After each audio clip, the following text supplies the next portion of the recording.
Militarily Speaking, episode 47, Warrior Bonfire Program. This episode, we talk with Mike Foss, Lieutenant Colonel, U.S. Army retired, President of Warrior Bonfire Program.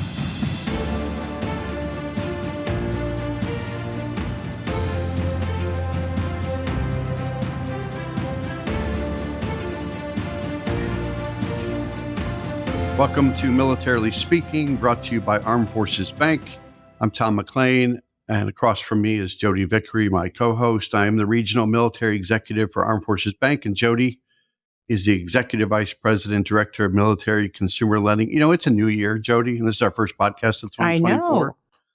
We should change your title. Should we? What is your title? That's a good question, Tom. Master of all, right? We'll work for food. Other duties as assigned. All other duties as assigned. Jack Whatever of all you trades. do, you smile and gracefully accept the responsibility. Yes. So we'll move on from that hot potato. Should we get back to Mike? Yes. Again, Welcome to our show. We're excited to have you listening and learning about our guest, Mike, with the Warrior Bonfire Program. We do want to tell our audience just a little bit about you, Mike, so bear with us. You should know all of this, I hope. No surprises. Mike Foss serves as the president of the Warrior Bonfire Program and was previously on the board of directors. As president, Mike oversees the vision and mission of the program. His responsibilities include oversight of all organization fundraising efforts, expenditures, hierarchy, and implementation of the organization's growth plan. Mike is certified in mental health first aid and has been trained to provide initial help to people experiencing problems such as depression, anxiety disorders, psychosis, and substance use disorders through the National Council for Behavioral Health. Mike is a retired... Well done so far. Thank you. Keep going. Thank you. I've been working on my reading skills. I appreciate that validation. Evelyn Wood. Mike is a retired U.S. Army Lieutenant Colonel engineer. Foss served as a squad leader and platoon sergeant, 132nd Engineer Battalion, platoon leader and executive officer, 4th Engineer Battalion, commander, 994th Engineer Company, Bailey Bridge, and the 409th Engineer Company, executive officer, 244th Engineer Battalion, Combat Heavy, collection manager G2 at the Army Space and Missile Defense Command, commander 3 of the 361st TSBN, deputy commander 5th Armored Brigade, and military executive National Geospatial Intelligence Agency. I thought that word would get you. I sounded it out. I did that phonetically, and I think I nailed it. So welcome, Mike. It's an honor to have you on our show. We're so thankful that you're with us. We'd love to just have you start by having you tell our audience a little bit about your organization at a macro level. Well, thank you so much, and thanks for having me. And it's an honor to be with you all. The Warrior Bonfire, it supports combat wounded veterans, Purple Heart recipients. And how we do that is our main program is our Bonfire Retreat, which is designed for 6 Purple Heart recipients and then an event leader. A lot of times that event leader is a Purple Heart as well. And what we do is we take them on recreational therapy-based events around the country. There's healing in the great outdoors. And so we take them out hunting, fishing, surfing, skiing, snowmobiling, golfing, caving, NASCAR experiences, just all sorts of outdoor activities. But what it's really designed to do is help build support communities, transform lives, and foster healing. And I use the word formal here that is not the right word, but I haven't came up with the best word. We do 3 formal things on each bonfire retreat. First night, after everybody's settled in and had dinner, we sit around the kitchen table or, out on the deck or wherever, and everybody tells their story. I've probably been on 50 or so bonfire retreats. Wow. And I have yet to not hear either thoughts of suicide or attempting and failing at suicide on one of those conversations. The other thing that we do is what we call a coping session. Guys sit around and talk about how they cope with things, whether that be post-traumatic stress, physical injury, traumatic brain injury, raising kids, marital issues, whatever it is, and they talk about it. And the purpose of that is to share with others some ideas on how to cope. And it turned into a great conversation, and every single one of them is different. And then the last thing we do on the last night, Warrior Bonfire, we do a bonfire. Now, to be honest with you, rarely is it really a bonfire. Sometimes it's more of a campfire type of thing. But what we do is we retire a U.S. flag, but we do it a little differently. First of all, we use an old Boy Scout ceremony. And rather than retiring the flag whole, we prepare that flag, and there's a special way we do it. So everyone gets a red stripe, a white stripe, and a blue stripe. And as we go around, everyone puts each stripe in honor of a fallen comrade. A lot of times people will tell the story of that person, or sometimes the emotions are just too much and they can't say anything and they just put it in the fire. But what it's really designed for is two things. And in the first one we thought of right away, the second one we just came across. The first thing is there's a lot of guys out there with survivor's guilt.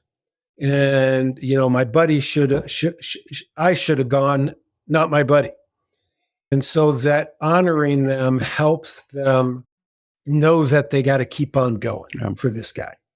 And then the other thing, and this is the one we didn't, we just came across, we didn't think it was the thick of this, but so many of these, and I say guys, it's males and females. Guys is just the term I use, but so many of these guys were wounded and medevaced out, lost a buddy in that same IED attack, firefight, or whatever it was. And they never had a chance to say goodbye. And so this gives them a chance to say goodbye. And this bonfire is extremely healing, extremely emotional. But, depending on the group, 10 minutes later, half an hour later, they're all, jaw and jacking with each other again. They're back to, BS and all that kind of stuff. But it's a very healing thing. We just completed our 180th bonfire retreat a couple of weeks ago. We got one coming up here in another couple of weeks. And one of the other programs that we've got that I'd like to tell you about is we call it Beyond the Bonfire. And it's really a leadership development program where we take Purple Hearts that want to give back. We give them the opportunity to go out and lead bonfire retreats. Yeah. Now there's training involved. There's an application procedure. There's references, all that kind of stuff. But it's turned into a really great program. And we also do spouses and couples retreats that follow this. Everything follows the same pattern: the storytelling, the coping, the outdoor activities, and the bonfire. How do you determine where the bonfire will be held? Is it a geographic thing? Do you do things on a calendar or rotational basis? We have some things that we do every year. For instance, the first trip every year is our founder's deer hunt in Valley Park, Mississippi. A ski trip in Colorado is the next one coming up. And those two, there's a few that we do every year. But then we also get people that say, "Hey, I'd love to host one. Wow. I got a house, and it's, there's some activities you can do there, and we look into it and all that kind of stuff." So that's one way that we determine a place. Another is, we just might come up with something. But I'll tell you a little story about a trip. And this was the most powerful trip that I've been on, plus the most fun. In 2020, during COVID, obviously our donations were way down. And we say, well, let's do a social media campaign to get some donations. And we get a guy that donates $10 a month. And then he donates half an hour. He donates another $15 a month, so it's $25 a month. And I call the guy up or email him. I don't know what I did, but anyways, I started talking to him, and he's a guy. He's a former Army guy. Went to West Point, served 9 years in active duty. He said, lived in Boston. Says, "Hey, I want to host a trip up here." And he got his West Point roommate to help him out. And on this trip, we, did a duck port tour of Boston Harbor. Yeah. We got a tour on the USS Constitution, and the guys got to sleep on the USS wow. Constitution. And we went to a Fenway Park for a Red Sox game, and it was Red Sox versus Yankees with playoff implications. There's an organization out there called the Suite for Harry's Heroes. And Jim Beam has a dugout right next to the Red Sox dugout. And they got that dugout from Jim Beam, donated that to us, which is like a $25,000 value. And we're watching a Yankees Red Sox game at, ground level. Very cool. And then we went down to Connecticut, and they'd set up fishing in Long Island Sound. One of the guys family had an apple orchard. We went and picked apples, and everybody thought, "Oh, this is going to be what fun is this?" And it was great. Watching paint dry. Yeah. But the coolest thing was they set up Kevin, who was the roommate, is a Mohican Native American, and he set up going in the sweat lodge with the elder who runs the sweat lodge, and I mean, it's such a moving experience, such a strong experience, such a tie to our bonfire ceremony. And we do it every year. And just a powerful thing. And so that's how things come up. That's just one example. That's awesome. I think Tom's... I know I'm going to go to Fenway Park too. I was thinking, because I've never been there, but if it was during COVID, so it was probably a pretty sparse crowd, or was it not that far? No, this was the fall of 2020, and things were opening up. Okay, and it was packed. All right, so I need to get. Tom's trying really hard not to be jealous right I know. now. How do I make this? Yeah. How do I go next time? Do you got a Purple Heart? Yeah, can't check that. I wouldn't recommend going and getting a Purple Heart just so you know. Yes, there's got to be a different way, Tom. Certainly not going to be in any retail establishment. So go back. Thank you for you did a lot of great storytelling right there too. So I appreciate that, Mike. And we're going back to the mission of the organization, which is serving the needs of Purple Heart recipients. So I'll take you back, because you've been there about 10 years, right, with the organization, Mike. So take us back to sort of the early days with Dan Fordyce. And Dan Fordyce was the founder of the program.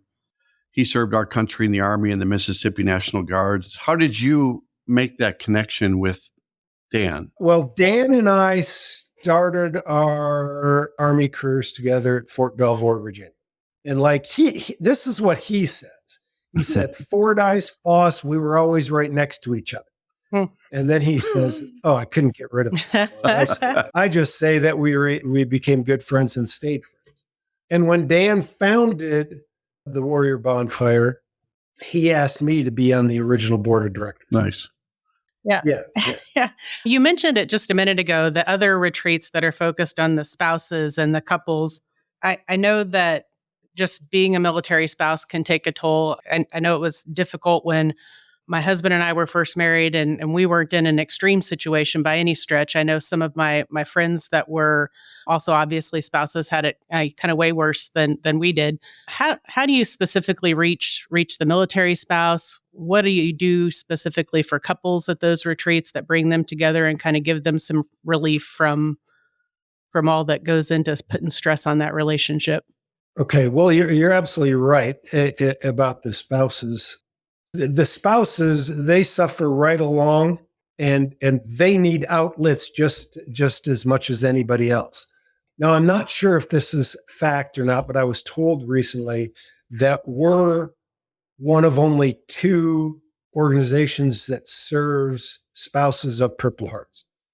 But the way that how we get them to go is their spouse, their Purple Heart, has had to have been on a bonfire retreat before.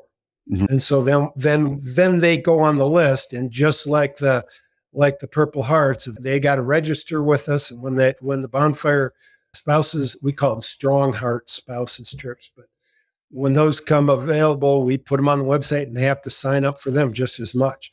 And the couples, it's the same way. It's got to be the Purple Heart has got to be one of the spouses, and same thing signing up. But it's all based on those same things. But what we've done that is part of the program is there's a series of books, the love language, and there's one specifically for the military, and we kind of use that as our curriculum. I don't know if that curriculum's not the right word, but I don't know. Yeah, no, I know what you mean. I think I have that book. I was going to ask you if you did too. I do. I think that's on my bookshelf. Mike, you've got a really impressive list of board members and partners and donors that are out there in the website. You want to tell everybody what your website is, making sure that we get that in at least 17 times during our conversation today? It is warriorbonfireprogram.org. Okay, thank you. So, Mike, tell us about your board members and your partners and your donors. You've got a pretty impressive list on your website. And so the overarching question is, what does it mean to become a partner, and how do organizations find out more about you? Or I was looking at the list of companies that are engaged with you or support you, and I was telling Jody that we ought to prospect these for future podcast guests, because Deploy Your Dress, Vehicles for Veterans, you've got some organizations out there that are also doing good work like you are. But talk about the board members, or talk about the partnerships and donors that you have out there that have made a difference for you. Well, our board members are kind of a variety of folks. Right. One of our board members is one of our Purple Hearts who was on Bonfire. I think he was on Bonfire number 3. Oh. He's progressed. I've had him on a Bonfire too, because we're not a one and done type of deal. Right. But we have board members that are former military people. We have board member that's a spouse of an active duty guy, right? Still, he's still in active duty. We've got people that have supported us. Some of our board members have supported us in the past, and then we figured that these are people that we would like as on our board, and it's really a hodgepodge of a group of people. And the good thing about it is we have people on there that were in the military, people, a spouse that's husband, I'm going to say she's still in the military. We have people that have never been in the military. And so we get people from a different perspective, and I think that's what helps us. And then as far as our supporters and donors, it comes through all sorts of things, personal relationships, people recommending that somebody look at us. I'll tell you a story about a fundraiser we have every year here in Denver. It's called Vet Stock. And how this became is a guy, his son and my son were both on youth football together. And then I ended up being the head coach of this youth football team. I think Kyle was in 2nd grade and Matt was a year older in 3rd grade. And he said he'd volunteer to help. And we just became good friends. And we do this thing called Jammin' at the Bonfire. And we do it in Jackson, Mississippi, and in Denver, where a band goes in and plays. And I called up Bob one day and say, "Hey, I know people in music. Anybody that would like to run that here in Denver?" And he got a group of people and volunteered, and they play in the lobby of the Denver VA hospital. And then he came up with this Vet Stock idea, which is a two-day music festival in suburban Denver. And it's all to raise funds for the Warrior Bonfire. And I'll tell you, and I do not want to get political, but I'm just going to, and I'm not getting political. La. Okay, go. But Bob couldn't be more opposite politically than I am. But we both love veterans. And we can have conversations about politics and not get pissed off at each other. That's a lost art anymore. He's one in a few. Yeah. I truly believe that's most Americans, and that we can get along and agree to disagree and all that stuff. But anyways, that's how that one happened. There's all sorts of stories like that, and I could go on for an hour telling you different stories. But it's just people wanting to help. I was going to say jamming at the bonfire was what I drew attention to that, right? Yeah, Tom's a big. I'm he a big likes concert music, goer, he big likes music. I've been trying to go see baseball. Lieutenant Dan, his band, trying to get concert venues and dates for that too. So if there's a Denver annual, if I can't go to Fenway Park, I'm going to Denver for the jam session. Okay. I think you should go to Betstock. Betstock. Betstock, yeah. All right. Wear your Armed Forces Bank "This Is Who We Are" T-shirt. Mike's going to uninvite me though. Right. and that's June 8th and 9th. There you go. He gave me the date. It's really the 11th and 12th. He gave me the. Yeah. All the food trucks will be gone by then, but it'll be fine, Tom. It'll be empty, but you'll be there. Yeah. I want to touch on something with you for just a minute. I think there's a lot of wisdom in kind of the approach. And you talk about, I think I read maybe on the website, you could spend a full day with a certified therapist and go into a lot of detail around all of the things that are on your mind. And it may not hold a candle to spending a day with some of your fellow veterans and people that have shared experiences. And I think there's so much to that. My husband's been retired for, I think, probably 5 or 6 years now. And to this day, they still check in with each other. They still reach out when they know somebody's having a hard time and just say, "Hey, are you doing all right?" They just sort of have this spidey sense that something's going on. He got his battle buddies that he checks in with, that they've been through it together. Can you try and explain that connection to people that haven't worn the uniform, that may not get that, and why that's such a big deal? Well, I'll start out with people that have been through trauma in their life. I've learned this over the years, can only truly open up to someone who's been through that same event, traumatic event. And I'm going to give you 3 examples. None of them have to do with anybody from the Warrior Bonfire program. The first example, and this is a happy traumatic experience, but a woman that goes through childbirth, that's a traumatic event. She can only truly open up to another woman that's gone through childbirth. Right. I was in the room 3 times. I don't truly get what my wife went through. Okay. And that's a happy traumatic event, but it's still traumatic. The second example I'll give you is my son, my youngest son. When Kyle was 18, there was a shooting at his school. Kyle was 2 classrooms away, heard the gunfire, heard the Molotov cocktails go off, knew the girl that ended up being murdered, knew the shooter who took his own life.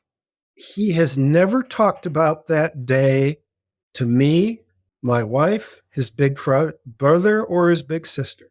Who has he talked to? Classmates, teachers, coaches, people that were in the building that went through that event. And then the third one is a military one. And I guess I lied a little bit. Dan Fordyce, our founder, he was involved in this. Dan used to conduct interviews of World War II veterans for the World War II Museum in New Orleans. And he was in 2016, he was interviewing a guy, Philip Cassio, from Greenwood, Mississippi.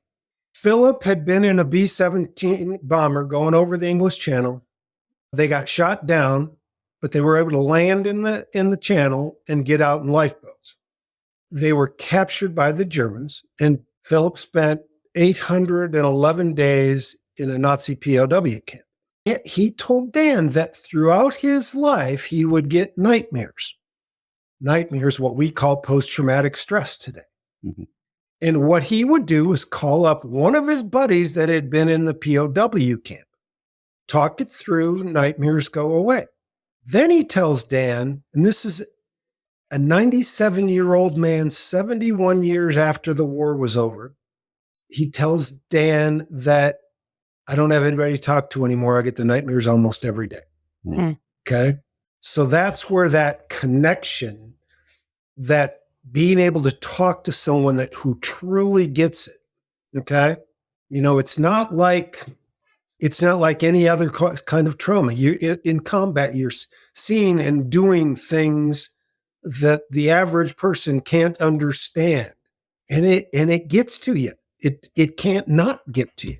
So right. you got to have a group. And I truly believe that that's the biggest thing we're doing, is providing larger and larger support groups community for these guys to reach out when their nightmares come. Yeah, I think that's right, and that's so important. And I think to give the spouses a way to connect when they're frustrated because they want their spouse to talk to them about it because they want to be there for them, and because of everything you just described, they can't talk to each other about it, right? Right. So to give the spouses a forum to connect because they have that shared experience, so important, so important.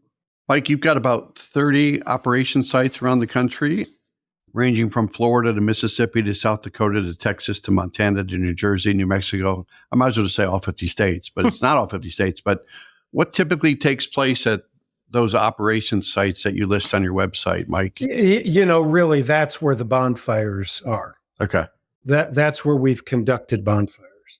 We have a staff of 2 1/4, 1 part-time and 2 full-time.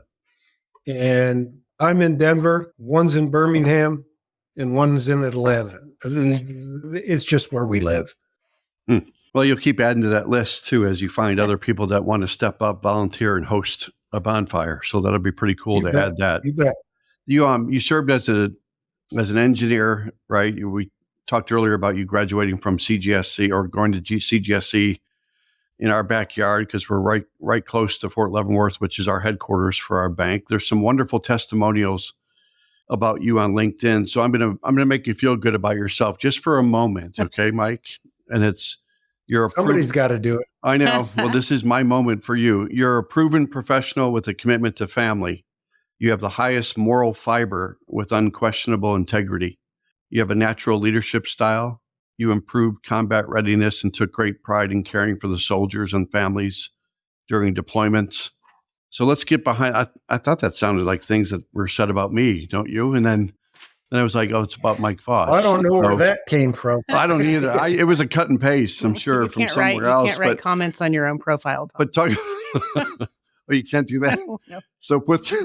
So talk a little bit about your style too, because it seemed like, again, you gravitated to this meeting up with Dan years ago, and it seemed like you're a natural fit for this, and you enjoy what you do. You're passionate about what you do, and is there anything that you want to talk about that makes your style so successful, either organizationally speaking or just on a personal level?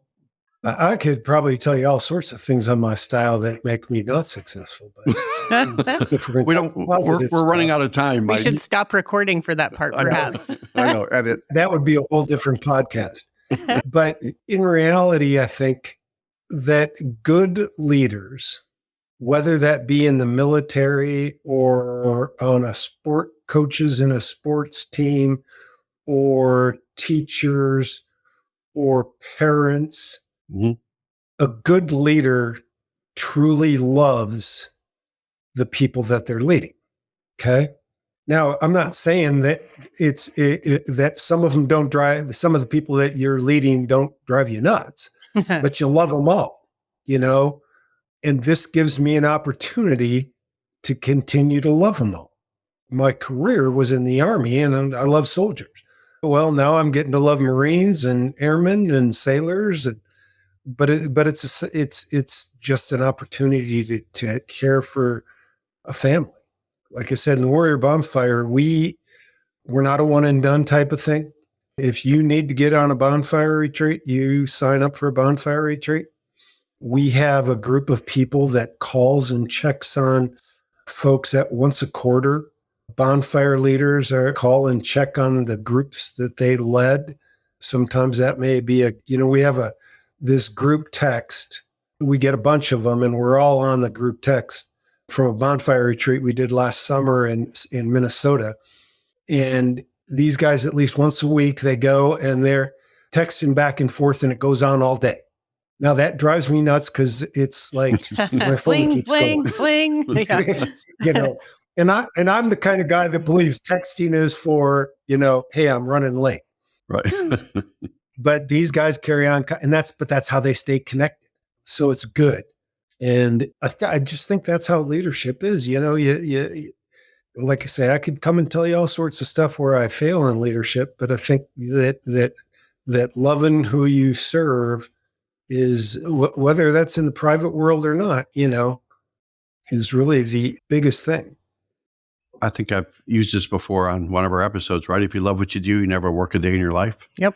It's the same kind of concept, that love the people with whom you're working or surrounded by on a regular basis, and good things happen. You know, one of the greatest things about running a nonprofit, and I know people that run other nonprofits, and I'm not just talking in the veteran space, but in the veteran space, yes, I can have a crappy day and start having a little self-pity party, right? But then all I got to do is remember who I'm serving. A lot of times when I get like that, I'll just call up one of the guys, say, "Hi, yeah, how you doing?" And it'll get me out of that little self-pity party and out of that little funk. Yeah.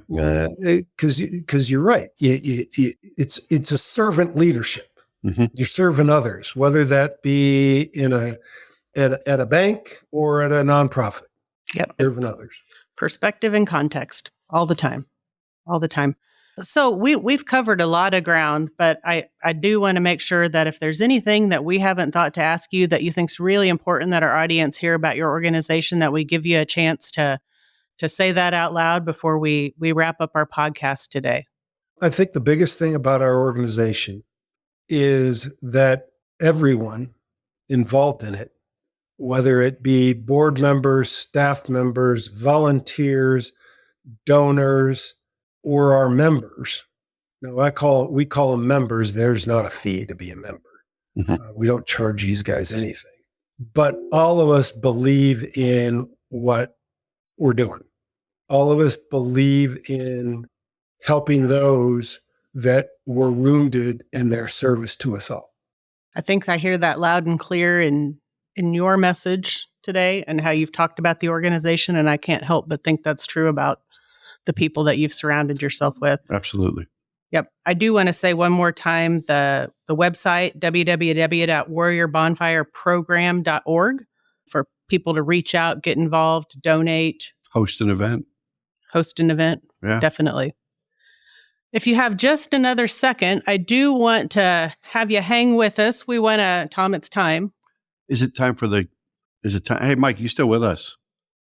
I am here. Okay. Yes. He went quiet for just a second. I don't think he wanted to play our game, did he? No, I thought, he knows what's coming. He's about to hang up. He's about to hang up on us. Curious. Military Minute. Right? It's Curious, afraid, pick your favorite game word. show of the week. I know. It's very exciting. Well, it means we have no life, but it's very exciting for us, Mike. So last episode, we had a guest on from the AFCPE, and our Military Minute question was, what is the name of the program offered by the Uniformed Services that combines elements of the legacy retirement system with benefits similar to those offered in many civilian 401k plans? So if Does you Mike know? Do you know that, Mike? Not to put you on the spot, but kind of to put you on the spot. If you don't. TSP? Ooh, close. No, it is an acronym, because everything with the military, it's of course an acronym. But if you are in our audience and you answered Blended Retirement System, or BRS, when we dropped that podcast, watch for us to post your name as the lucky recipient for our $50 for yourself and $50 for a charity of your choice. And Could be Warrior Bonfire Program. It could be Warrior Bonfire Program, definitely. This week's Military Minute, you might know this one, Mike, but you're not allowed to answer, so don't give it away. Say anything. What was the original name of the Purple Heart? So consult Google, consult Do you know the whatever answer, you. I know the answer because it's on my piece of paper in front of me, but I did not know the answer. I put it on there, didn't I? Yes. So if you know the answer when this podcast hits, make sure that you comment your guess, your informed answer, as it were, and then we will let you know next episode. Google. And you too could be eligible to win $50 for yourself or $50 for a charity of your choice, which could be Warrior Bonfire Program. And Mike, we just want to say thank you so much for joining us today and spending an hour or so with us and telling us, and more importantly, our audience, all about your organization, the great work that you do. I hear it in your voice that you love the mission that you're fulfilling every day. And we're lucky to spend the time with you. It's my pleasure, and thanks so much for having me. Thank you for all you guys do. You're very welcome. Right back at you. If you enjoyed today's episode, go out to afbank.com and subscribe to the show. Also, make sure to rate us or leave us a comment, good, bad, or ugly, about Jody on your favorite podcast platform, such as Apple Podcasts, Spotify, and YouTube. We are out on YouTube now, so appreciate, again, all that you do, and thank you for your service. Yes. Pleasure. Thank you guys. Thanks so much.